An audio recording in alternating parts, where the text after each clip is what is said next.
feel free to take a look at the housekeeping items on the screen, and we'll get started momentarily.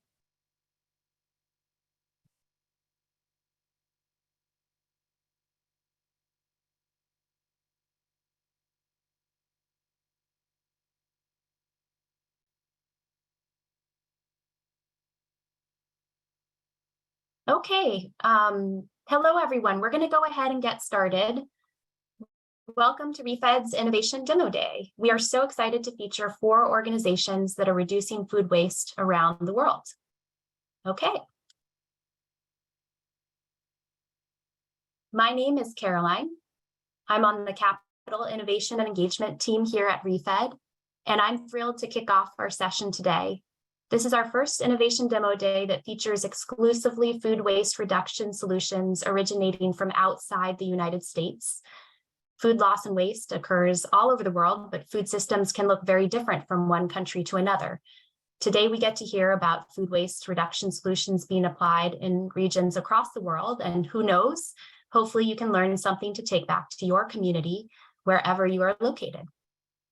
I am co-hosting this event today with my colleague, Lily Hurd. Hello, everyone. It's so great to be with you all today. My name is Lily Hurd, and I use she, her pronouns, and I'm based in the Portland, Oregon area. I encourage everyone, and I see some people are doing it already, that's great, so encourage everyone to introduce themselves in the Zoom chat box. Feel free to share your name, organization if you have an affiliation, where you're tuning in from, and if you recognize a familiar name, definitely feel free to reach out and say hi. I know, at least for me, building relationships and connections can be very difficult in this kind of era of remote work and virtual events. So encourage everyone just to step outside of your comfort zone and meet some new people today.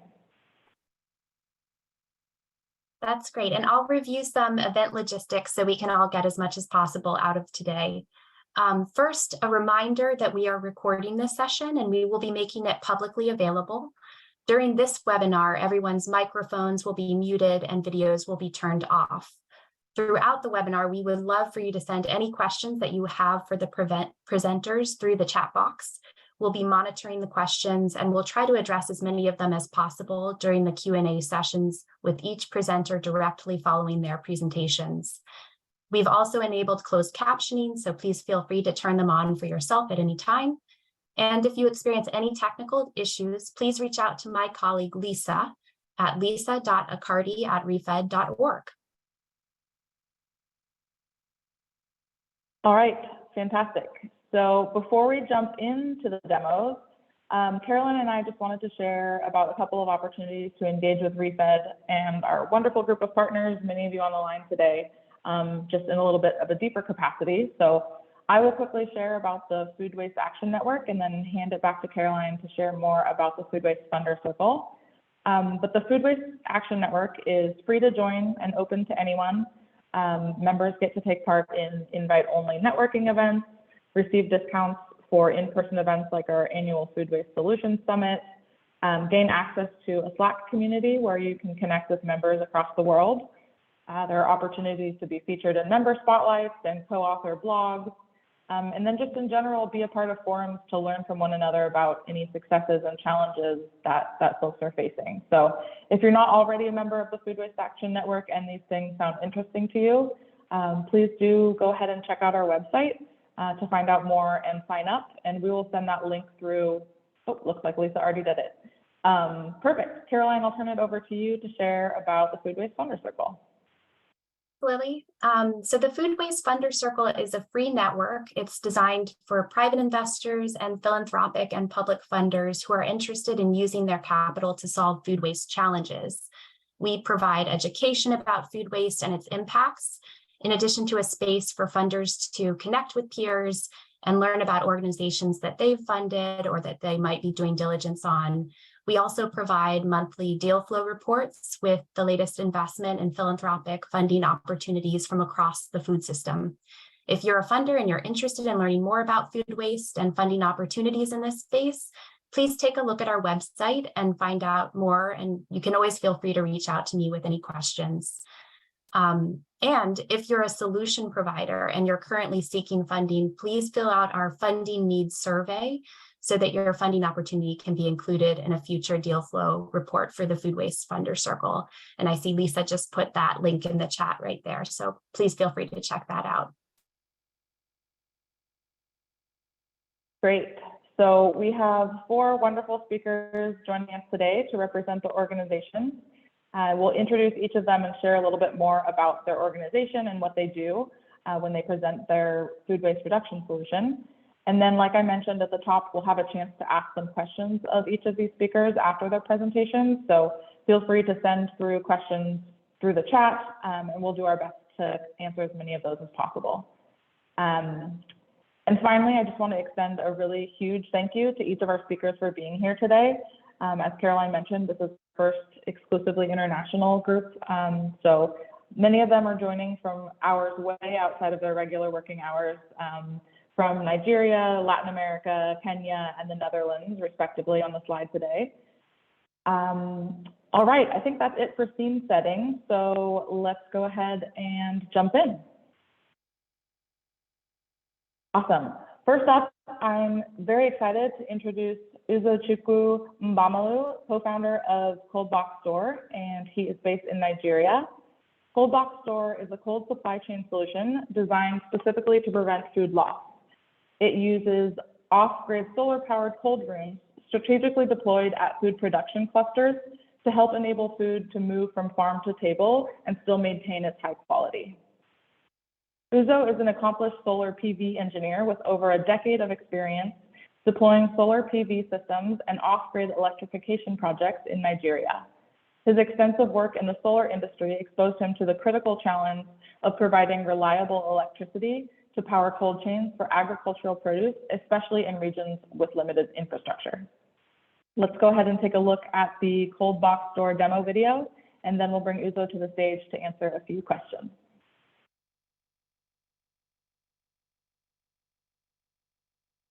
Hello, everyone. My name is Uzochukwu Mbamalu, and I am the CEO of Cold Box Store. Cold Box Store is a cold supply chain that begins from the first mile and prevents food loss in the vegetable, fish, and meat value chains. I'll start with the team. We're a Nigerian startup, and we have adopted a global approach to solving the problem of food loss in food supply chains.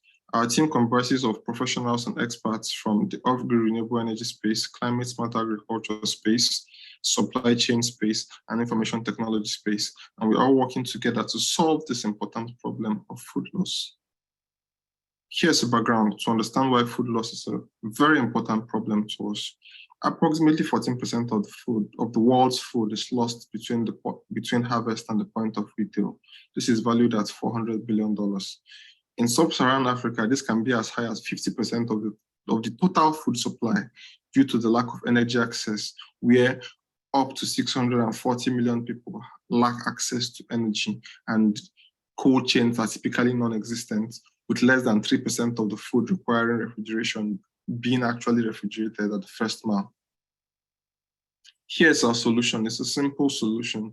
We build micro-level aggregation centers, power them with off-grid standalone solar systems, deploy modular plug-and-play cooling solutions that can handle up to 10 metric tons of food at a time.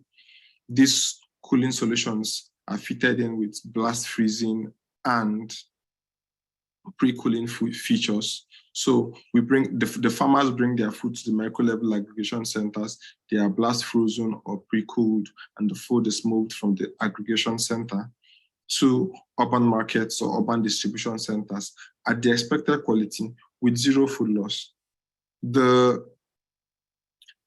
best thing about this approach is that it is replicable, it is scalable, and we have a central digital management system that manages these solutions in different locations. Hence, we could easily manage 100 micro-level aggregation centers remotely. We currently support the vegetable and the fish value chain. And the next video will be showing one of our pilot projects at the micro-level aggregation center for a fishing community.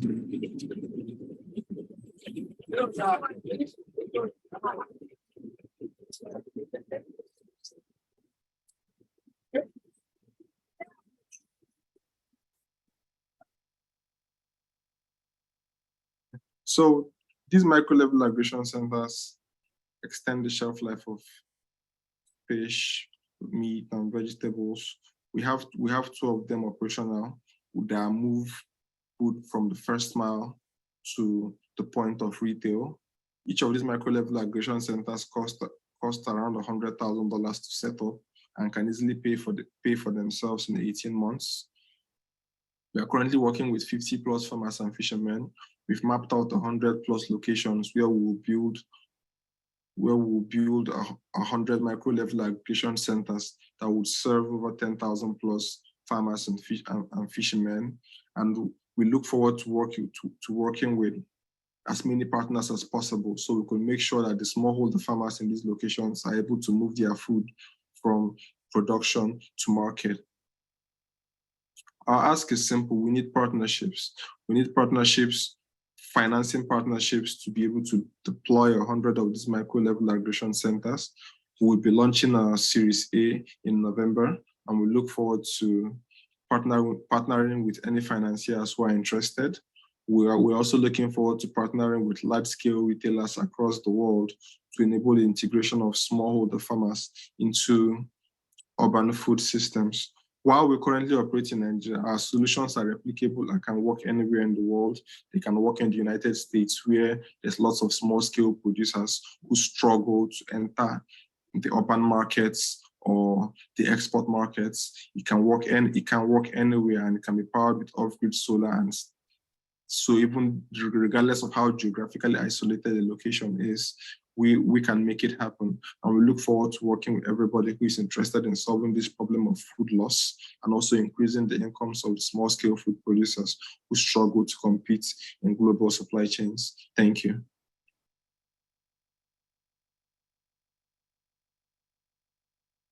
Welcome, Uzochukwu. Thank you so much for being here. I have a few questions for you.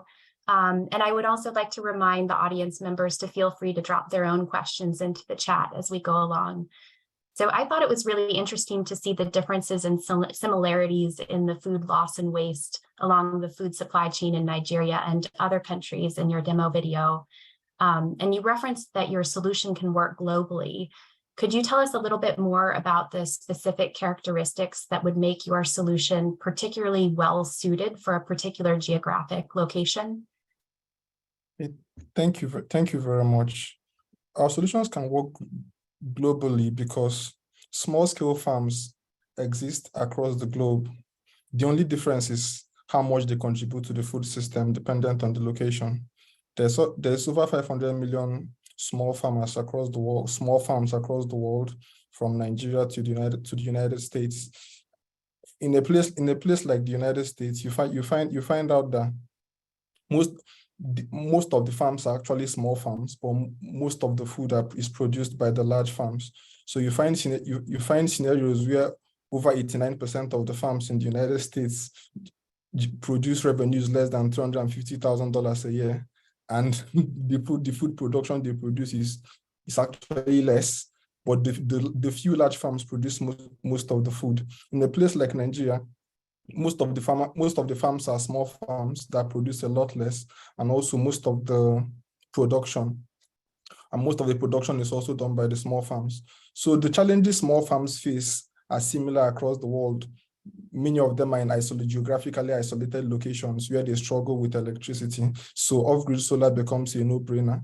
And in some locations where electricity is available, there may be also issue of cost of the electricity. And the levelized cost of solar energy has improved over the years, that most times it's cheaper to operate such off-grid solutions with off-grid solar. So geographically isolated locations, inability to produce required volumes, these are the things that make our solutions ideal. Then, of course, farmers who struggle with market linkage and want their harvests to reach market without relying on a just-in-time supply chain where they have to market at the point of harvest. Thank you.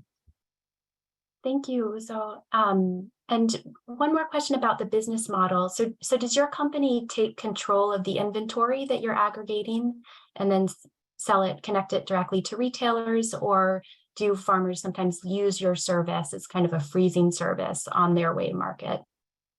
Yeah, so we operate a hybrid model why I call it a hybrid model is we call it the anchor distributor model, where while Cold Box Store is a cold chain company, we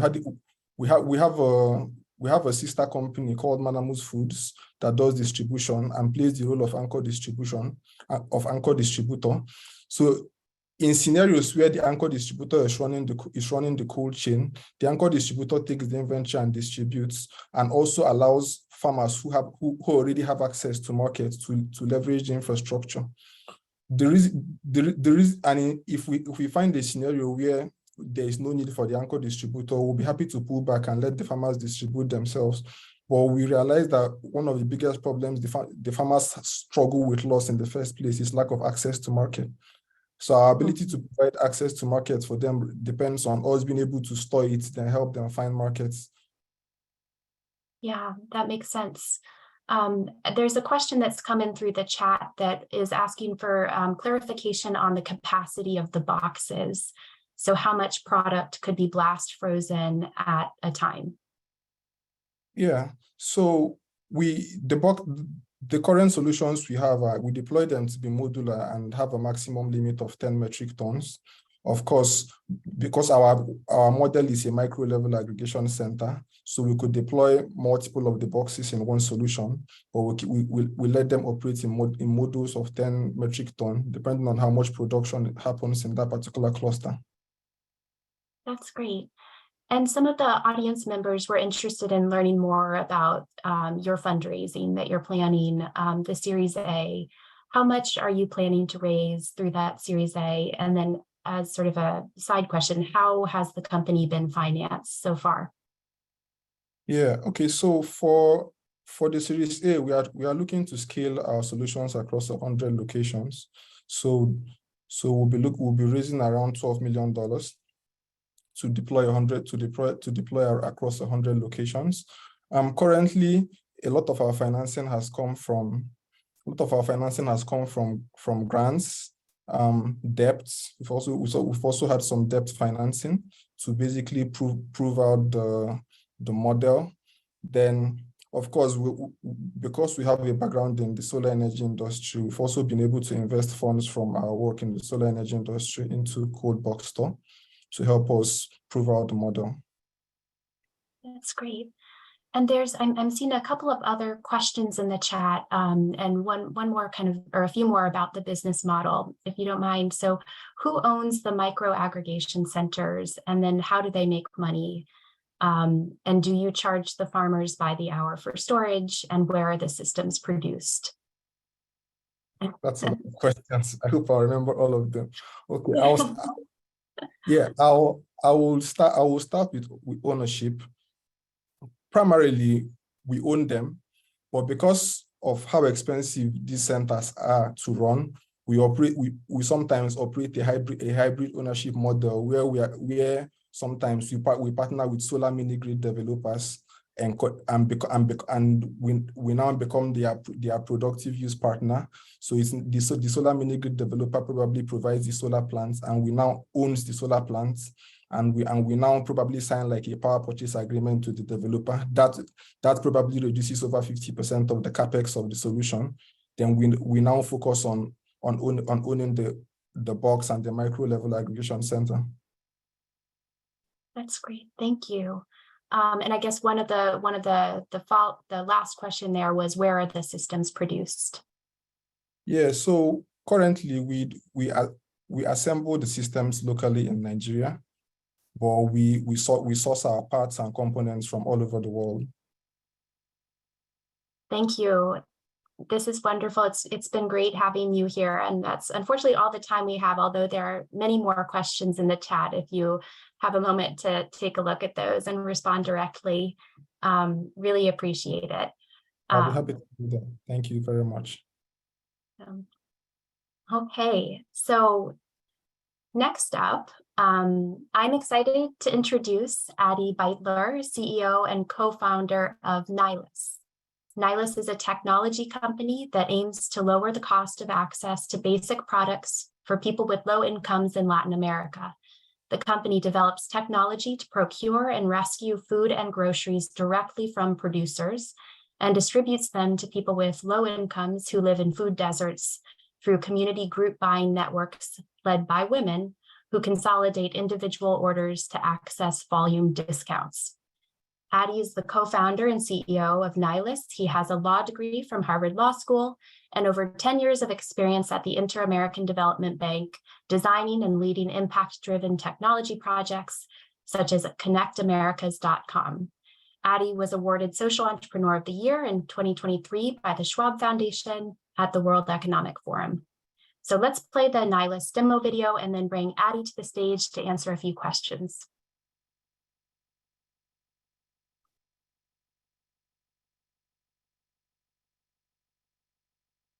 Hi, my name is Adi Baito. I'm the co-founder and CEO of Nihilist. Thank you for having me at the ReFed Demo Day. Did you know that being poor is more expensive than being rich? Yes, for over 2.4 billion people in the world, groceries are at least 25% more expensive because they happen to live in what we call food deserts, which are areas where you can't find a supermarket within a mile radius and are all low-income areas. Now, this is for two reasons. The main one is the poor state of the infrastructure that drives logistic costs up. Many times the places are dangerous and they require that people pay an extra safety insurance to deliver. And the mom and pop stores that operate in these food deserts don't have access to working capital because they are informal most of the times, and therefore don't have the purchasing power to go directly to the producers. And they end up going to the same supermarkets that upper income people go to and reselling in their communities, thus adding an extra layer of intermediation and an extra source of cost. This is a gigantic market. Only in Latin America, in the largest cities, the 12 largest cities, we're speaking of an over $250 billion market a year. And the way we are tackling this problem, the overcost that low-income people pay in food deserts is threefold. The first one is we organize community group buying networks that are led by women who consolidate individual orders from many clients at the same time that allow us to access wholesale prices and volume discounts. The second source is the food rescue. We rescue food at risk of being wasted from our suppliers, CPGs and farmers alike. And we offer these products at very inexpensive prices to our low-income clients. And the third way in which we lower the cost of access to healthy food for the poor is by utilizing the community group buying networks as common pickup points for people to pick up their products and thus save on the last mile logistic cost, which is usually the highest. We have gained density in Buenos Aires and Mexico City. We're present in over 800 delivery points and communities. We have grown our revenue significantly, topping $1 million in the last quarter. And we generate on average 20% savings to our clients, which until now have surpassed 500,000 people. And thanks to the food rescue, as you know, we have a bonus to the environment. So far, about 7,000 tons of CO2 equivalents avoided in emissions. Our team is composed of people from the Harvard Innovation Labs. Leo and I met there as alums of the school. Ruben, who founded Pedidos Ya, and a unicorn in the e-grocery space, acquired by Delivery Hero, and our growth and performance team come from Uber and some of the other renowned companies such as JP Morgan and Tenaris. Our investors include venture capital funds like Plug and Play Ventures and Preface Ventures, but we are also members of the United Nations World Food Program, and we have impact backers and investors such as the Clinton Foundation, Marcelia Foundation, and Norskin. We believe that we will reach break even in the next 24 months in Mexico City and Buenos Aires. And with that cash flow, we will be able to expand across Latin America. And in 2030, hit $1 billion in revenue on a 5 to 8% EBITDA. Thank you very much for the opportunity. We're very happy to answer any questions you may have right away. Thanks a lot.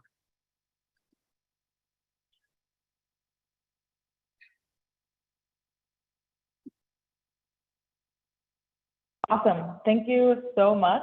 Addie, welcome, and thank you for being here. The stat that really stuck for me from the video is that 20% cost savings that's generated for families using Nihilus. I feel like that cost savings really has the potential to have a huge impact on families and individuals that are struggling to cover their monthly expenses, where food is a huge piece of their budget. So really cool. Thank you. And I do have a couple of questions for you. And I see some questions coming through the chat as well. So we'll keep you busy. As you plan out the expansion beyond Buenos Aires and Mexico City, what are some of the specific characteristics that you're looking for in terms of communities where the solution might be most effective? So we look for food deserts. These are, they can be rural or urban areas where that are low income, where supermarkets don't set up shop. And for reasons of safety and the profile of the customers.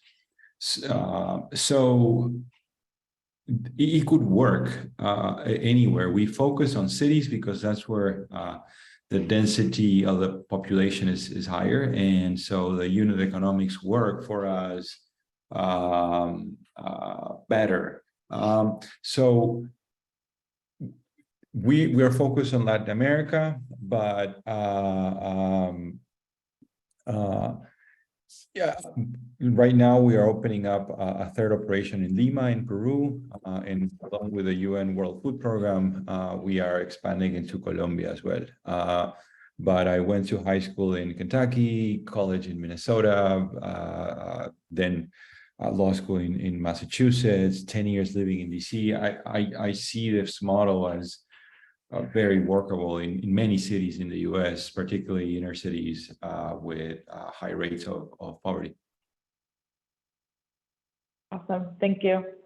And then a question that came through the chat that I was also curious about. So I think one of the strategies of distribution is through community leaders. So that's super interesting. Can you expand on how these leaders are recruited or onboarded, or how does that process work? Yeah, so we have two channels. One is a social gastronomy channel where we sell wholesale to community kitchens, schools, church groups, and that's how we recruit the community leaders. Normally they come from the same schools or church groups or soup kitchens that we serve. And in addition, we just do in-person marketing in the areas. We go, we put signs and ask people to call and sign up. And I've seen, I see questions about how it's possible that we represent so much money in savings to the clients. No, you need to understand in these areas, the convenience stores are 20–25% more expensive than supermarkets. So by us having capital to buy directly from producers and organize a farm to fork distribution channel, we not only disintermediate the chain of retail, we also disintermediate this additional layer of retail that the mom and pop stores represent in this community. So it's not hard for us to recruit leaders when we say, would you like to sell healthy food and groceries 20, even more percent cheaper than what you're buying it already. So it's a pretty easy sell. Yeah, thank you. I'm curious, what's kind of the breakdown between rescued food versus purchased food in your model? If you could speak a little bit more to that. Yeah, first, and that's also one of the questions that came up. When we speak rescued food, that means we that means buying food with short expiration dates or with minor aesthetic or packaging defects. Unlike in the US, in Latin America and in most countries where the economy is very informal, food donations don't happen as much as they do in first world countries where you can deduct taxes for your donations. So we call rescuing food to purchasing it too. So we purchase everything. We are a company, a social enterprise, but a for-profit company that believes in the financial sustainability as the basis of our scalability and ability to hire world-class talent. So all the food is purchased, and a vast majority of it has its only distribution line. Our market segment, mostly because low-income people in Latin America live by the day, and they are very sensitive to discounts, very elastic. So when we offer these products at discounted prices, they prefer them, regardless of how they look aesthetically. And B, normally they don't have enough space in their homes to stock up. So the short expiration date or the short life cycle of the products isn't a barrier for them as well. Yeah, that's a great point. That was another one of my questions, is kind of how is food that's near the end of its shelf life, processed? But it sounds like if people are shopping on a daily basis, that's not necessarily something that is going to impact them. Correct. We do have our own warehouse. We refrigeration. We respect the cold chain and the transportation. So we are compliant with all the sanitary measures that we need to take. But once the products reach the homes of our clients or the kitchens or the community kitchens, they are normally consumed within 1 or 2 days after we deliver, because that's their purchasing power anyway. Yeah, that's great. Well, I personally have about 15 more questions in my head, and I know that there's more questions coming through the chat, but we do have to move on to the next presenter. So thank you so much, Adi, for being here today, and really excited to stay tuned to see what Nihilist accomplishes next. Thanks so much for the opportunity. All right. Next up, I'm excited to introduce Yvonne Otieno, the director of Mionga Fresh Greens. Mionga Fresh Greens grows and processes horticultural projects for the export market, and their product line currently includes fresh produce, fruit powder, and dried fruit. Mionga empowers smallholder farmers in reducing post-harvest waste and losses while providing wholesome products that do meet international standards. Additionally, they use innovative agro-processing technology to add value to horticultural products for export and local consumption. And Mionga's innovation aims to decrease food waste, which will in turn increase the revenue for smallholder farmers. It also ensures an all year round operation, addressing the challenges associated with the seasonality of fruits while creating employment in rural Kenya. Now let's go ahead and play the Mionga demo video, and then Yvonne will bring you out here to answer some questions.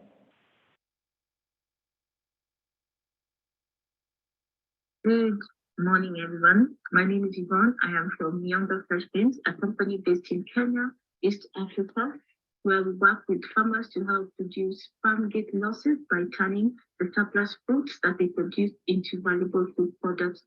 What we have learned is that the active fruit and the perfect fruit currently has the same nutritional value, but people look at the outside and not the inside. But once you actually dry it, then the value is still the same. I'm working with a wonderful team of ladies. Dorothy Otieno is the co-founder and responsible for human resources, quality standards, and compliance. Grace Njoroge helps to work with our operations team, making sure that everything is running smoothly in our logistics. And we also have Grace Mugambi, Karen Mugambi, who works with us in accounting.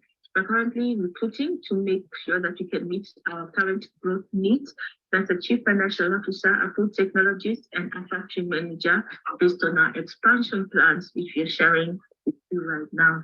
The solution that we have developed to help reduce food losses at the farm gate level is basically a mobile food factory, and this is what it looks like.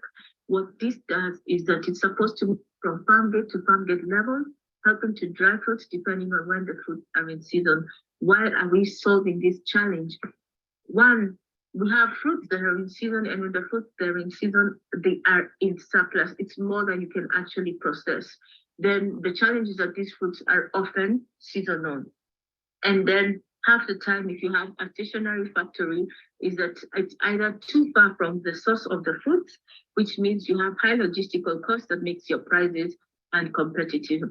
The mobile fruit factory solves this challenge because you can then move the factory from one region to a different region, depending on when a fruit is in season. So we work in 3 value chains. There is mango, pineapple, coconut, and banana. It is a 40-foot container, and we work not.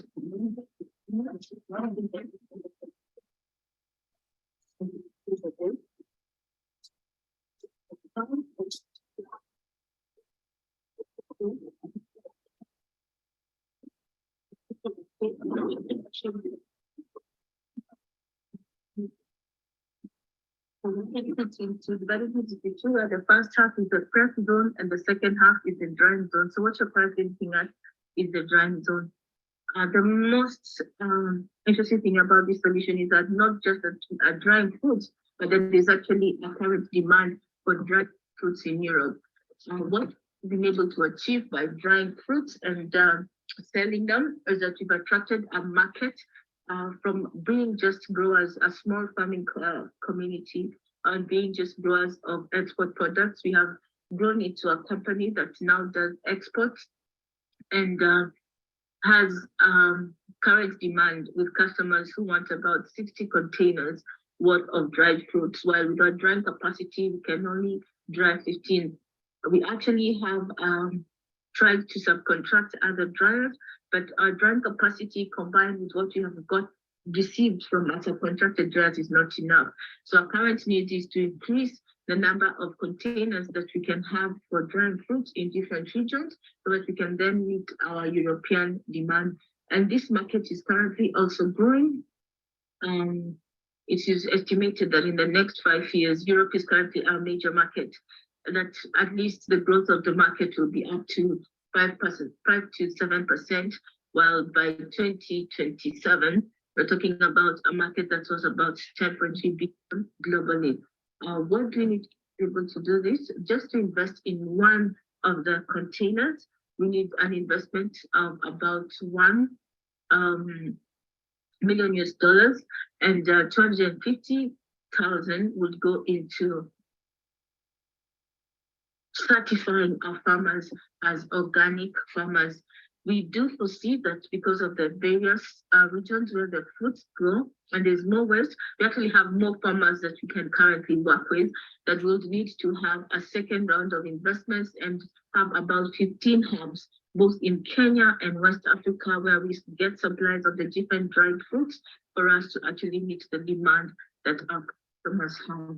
So we welcome you to learn more about what we do and partner with us. You can partner with us either in supporting the technology, buying the fruits so that we can actually get the farmers earning more income, or helping us to train the farmers so that they can get certified and get better access to the markets that we currently have. Thank you.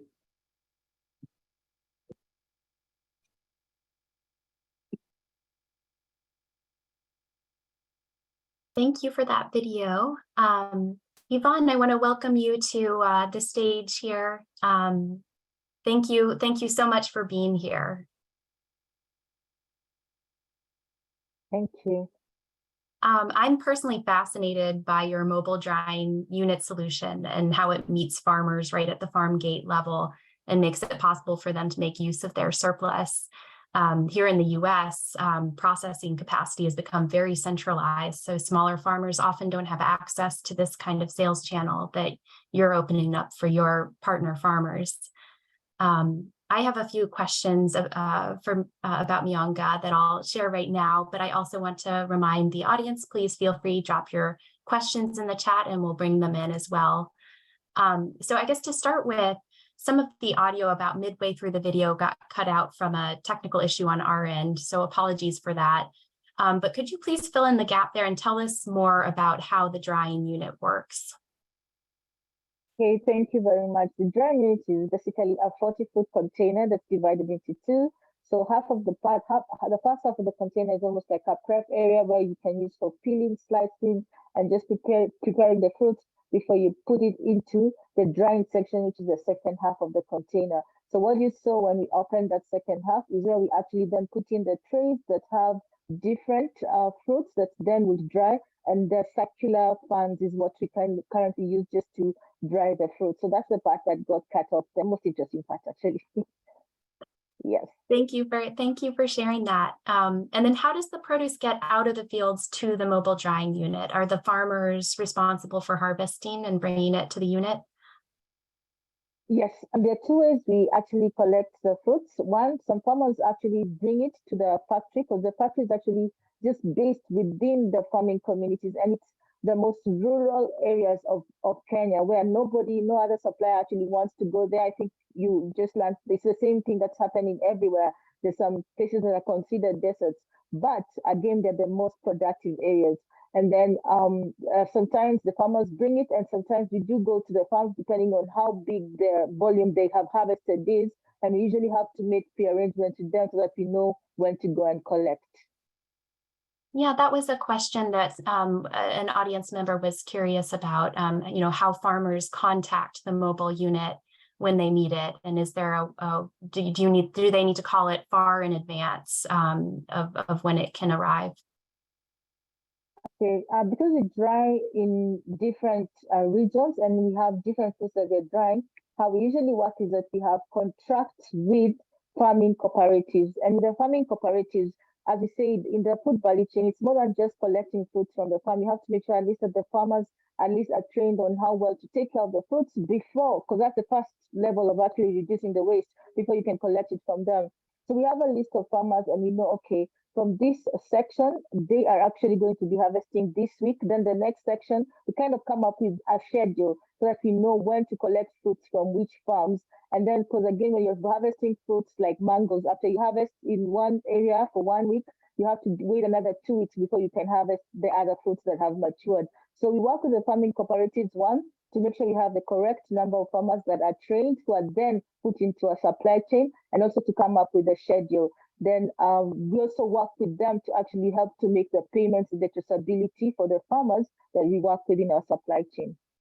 Mm-hmm. And this is a question that's coming from the audience, but I was wondering the same thing. So do you buy the product from the farmers and then do the drying, packing, and exporting, or do you provide the drying services to the farmers for a fee and then they package and sell? So we buy the product from the farmers, but we also do one other thing. A lot of the people that work in farming communities are obviously most of them are just farming and not doing anything else. So what we have actually invested in is an additional way for them to earn income, is to get them to come and train in our factory on how to dry the fruits. And then we employ them to work in the farm so that they're not just giving us farm produce, but they can also see, okay, this is what my farm product is, and this is how it can actually produce more. Now, our model is just to make sure that we move from just buying the fruits to the farmers and actually try to get some of the farmers to have part ownership of the factory when we actually have them move from just because once they have learned how to dry the fruits, the next thing you want to do is to empower them to be able to run the factory. So we are trying to come up with a franchise model, and that will be our second round of fundraising. But at this point, we're first trying to meet the current demand and next demand. But one other way that we make sure that they benefit is by employing them in the factory and giving them the skills on how to do the drying. That's fantastic. I love that model. And maybe just one more kind of follow-on question there. So when you're purchasing the produce from farmers, how does the rate that you pay farmers for their surplus produce compare to the rate that they would get by selling the produce directly at a market? I would say our rate is quite competitive. Sometimes it's the same as what they would sell, but sometimes because of the distance of where these farms are, sometimes they would not even have sold it at all. It's just left in the farms to rot, like literally. We're talking about farmers that are in Tanariva, farmers that are in Taveta. So there's so much fruit, and before any other buyer decides to go to such a rural area, they already have other regions that are much closer to urban centers where they can get the fruits. So they think, why should I spend more money to go further to get the fruits? So it's almost like this is income they would not have earned at all. So that's what you're helping to solve. That's great. There's so many impactful angles on this, the food waste reduction, the job creation, livelihood improvement. Thank you so much. I have lots more questions, and there are more questions in the chat, but that's all the time we have right now. Yvonne, thank you so much for being here with us today. Really appreciate it, and can't wait to follow your journey. Thank you very much. It's a pleasure to be here. Okay, so next up, I am excited to introduce Olaf van der Veen and Richard Becks, co-founders of Orbisk. Orbisk offers an AI computer vision powered food waste tracking solution, helping restaurants to get a grip on their food waste levels, driving them down to substantially increase sustainability and profitability. Olaf will be presenting during the demo video, and then we're lucky to be joined by Richard, who is co-founder and CCO. And now let's play the Orbisk demo video, and then we'll bring Richard to the stage to answer a few questions.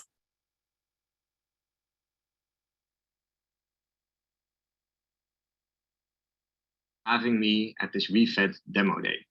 I'll be telling you about how the power of AI will save both the world and your wallet. At Orbisk, we developed a technology where we harness the power of computer vision to allow you to get a seamless grip on the food waste levels in your restaurants, driving them down substantially, dramatically increasing your profitability and your sustainability. My name is Olaf, one of the founders at Orbisk. Let me tell you how. But let's have a quick look at this company, Orbisk. We're a Dutch company. We were founded in 2019. We've got some 28 FTE, and we're servicing 300 restaurants in 15 countries across the globe.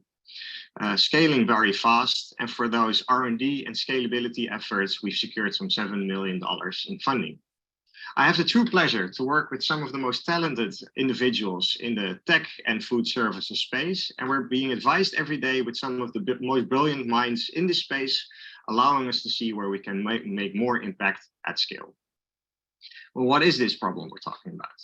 Some of you will know food waste in the food services space is a $200 billion problem. At an even bigger scale, we're talking about 1/3 of everything we produce in the world going to waste, some 1.3 billion tons annually. And 15% of that sum is going to waste in the food services industry, and that's that $200 billion problem. But this is hardly graspable for a human mind. So let's look how this looks like in everyday life. Actually, in an average restaurant, which we're servicing. Because an average restaurant wastes some $100,000 in edible food every single year. And we've allowed them to see that some 70% of this can be reduced. And at our normal servicing fee, that provides for a 10 times ROI on just reducing your food waste level, whilst reducing 25 tons of CO2 and 9 million gallons of water use.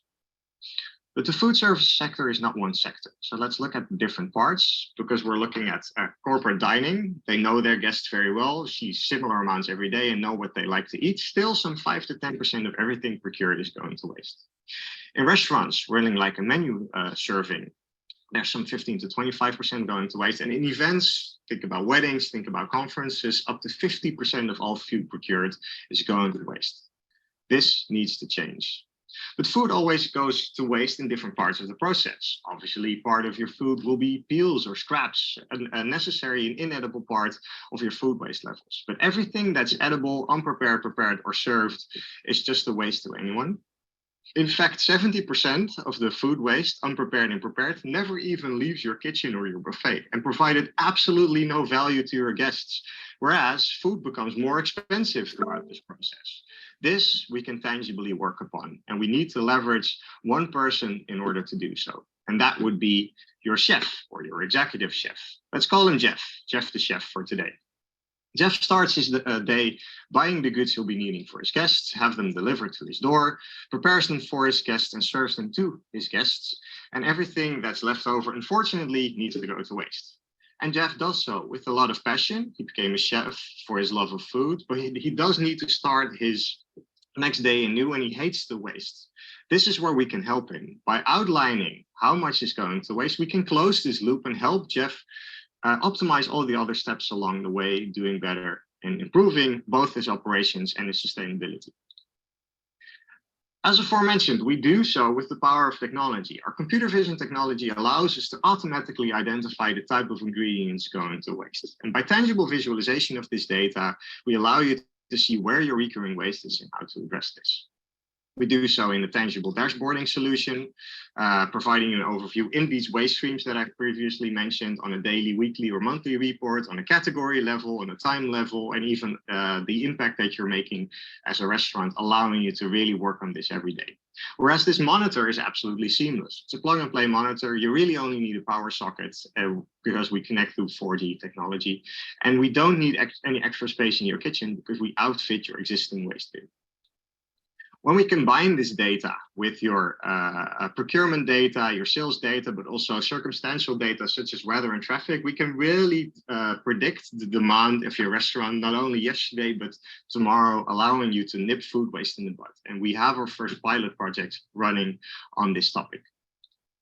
We have the privilege to do so with many of the biggest brands in the world and scaling with them significantly. But of course, we want more. So this is my ask for today. Do you know anyone, or are you someone that is looking to fight this fight with us and reduce food waste in your kitchen? Please reach out. Also with the demand forecasting, there's some significant opportunities coming up. Moreover, there's a Series A coming up. So if you know impact investors or investors in the food service space, happy to speak to them always. And of course, with the Series A, we're going to geographically grow our efforts. So we really want to put a dedicated US team in place. So do you know anyone that we should be talking to? Please reach out. And with that, I'd like to thank you. Stop wasting your money, start saving the planet. And I'm looking forward to the dialogue. Thank you.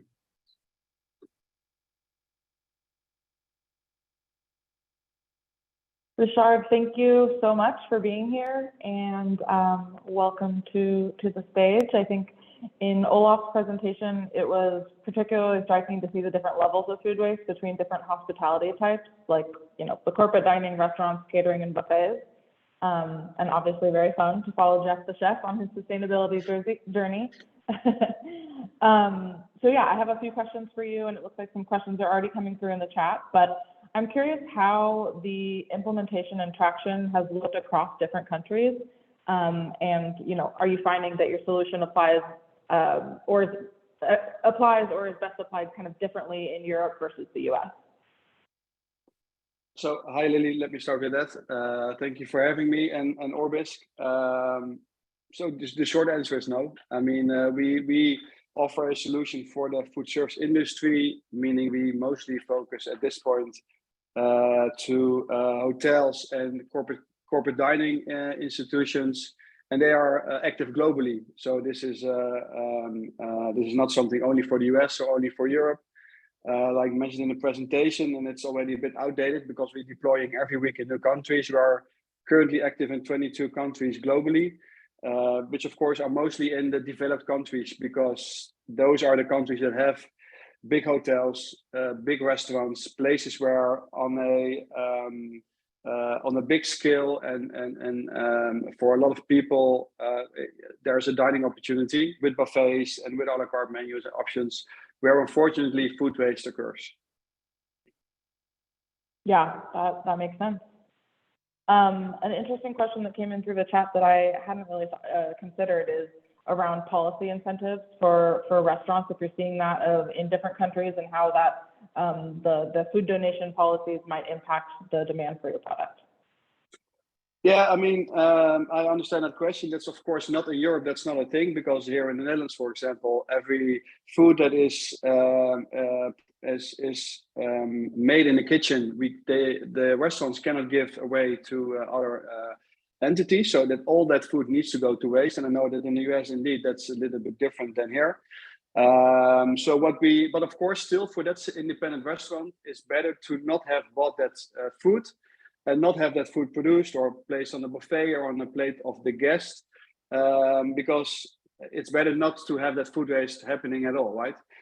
So also for those institutions, we have developed a way of registering also that food waste, meaning we made a new version of a product where we don't need the scale anymore, which you see in the video. So we are able to automatically identify the type of food waste, but also the quantity of food waste, so the kilos, only by using the visual identification of our camera module, meaning that locations can also take register their food waste by only using the camera module, and then still offer that to different waste streams or NGOs or indeed for people who need it more, but still have the information they need to optimize their process so that in the next day or the next week, that food waste doesn't happen anymore. Because I think it's better for everyone if we make a structural improvement on how to help those people to get enough food than relying on hospitality institutions to have excess food. Yeah, that makes sense. So a couple questions in the chat around kind of if there's Orbisk and LeanPath, and you started to answer this a little bit. What does the center of the Venn diagram look like, and how are y'all different? Yeah, so good question. I saw it in the chat indeed. So let me start with saying that I think they and we know them quite well, and there are more solutions popping up all over the world, which basically is a good thing, right? It's a signal that the market, our market, the food service market, is open for these kinds of solutions, that they see the added benefit, and that it's not a nice thing to do anymore. It's a thing they really need to do. They need to focus on this in terms of cost reduction, but also to make an environmental impact. So let me start with saying that that's a really good thing. If you look at the differences in competitors, let me, of course, tell them about our solution, because I know our solution best. Our IP and what we do totally different than all of our competitors is the fact that we build our solution to be absolutely effortless for the people in the kitchen that register their food waste.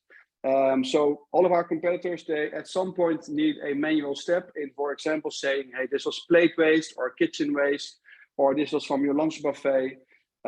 We don't need any manual extra input to give that clarity or give that information about the food waste that occurs. Because like you saw in the first slide video, we take a picture above the waste bin. And even if you forget to take that picture, we have a video stream model running, which means that we take a still frame of you, of a person throwing away the food. Which does the same as our competitors. I can identify which food goes to waste and how much. But what makes us differently is that we can also automatically identify if the food waste is on a plate, so it's coming back from your guests, if it's in a pan coming back from your kitchen, for example, or still in a bag, or if it's on a tray coming back from your breakfast buffet. And normally that is that's extra information a user in the kitchen needs to provide for our competitors. And in our solution, they don't need to do that, because we're talking about 50 to 100 times somebody throws away food waste in every kitchen. And you don't want people to think of that every time. That's all just too much hassle, but also they just won't do it. So, and then your data is of course not optimal, because you need to know where did that 10 kilos of tomatoes come from? Is it all coming back from the buffet, or is it coming back from your kitchen? Or maybe it's a big part is always that salad on the plate of your guests, and nobody ever have eaten their salads. Yeah, that makes sense. Well, I hate to cut off this great discussion, but we are at time. So thank you so much, Richard, for being here today. And I want to extend another huge thank you to the speakers who spent time putting together the videos that you saw, and a shout out to everyone on the line today. I hope that you learned something or were excited by one of the food waste reduction solutions that you saw. I'll turn it over to Caroline to close us out. Yeah, so quickly before you head out, we do have a short poll. We're always looking to improve our programming, so we would love it if you could spend a few moments to share your feedback by answering the questions that you should be seeing popping up on the screen right now. Yeah, much appreciated if you have any feedback. If you have other feedback that you'd prefer to email, just please feel free to send us an email anytime. And if you do have any questions that we were not able to answer today during the call, feel free to get in touch with any one of us on the line today. And if you want to rewatch today's presentation or share it with folks in your network, we will be sharing a recording via email to all attendees, and the video will be available on our website. So we'll leave the poll and the webinar itself open for another couple of minutes so that people can grab links or contact information from the chat. Thank you everyone for being such an active audience today, and I hope everyone has a great rest of their day.